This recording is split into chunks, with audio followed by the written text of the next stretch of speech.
Praise the Lord. Let's meditate the word of God for a minute. Today's manna is taken from రోమీయులకు రాసిన పత్రిక 4వ అధ్యాయము 16వ వచనము.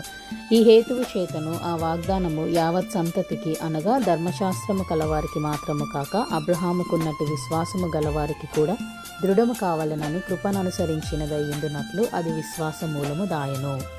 కాబట్టి ఈరోజు ఈ వాక్యం ద్వారా దేవుడు దృఢంగా బలంగా మనతో మాట్లాడుతున్నారు. ఏంటి అంటే విశ్వాస సంబంధికులందరూ కూడా వారి వాగ్దానాలు ఖచ్చితంగా వారు పొందుకుంటారు. విశ్వాసమునకు కర్తయ్యను అబ్రహాము గారు మరి ఆయనకున్న విశ్వాసమును బట్టి ఆయన జీవితంలోని వాగ్దానాలు అన్నిటినీ పొందుకున్నారు. మరి యేసు ప్రభు వారు కూడా ఒక మాట అంటారు, ఆవగింజంత విశ్వాసము మీకున్నా చాలు, ఆ కొండ కదలమన్నప్పుడు అది కదులుతుంది అని.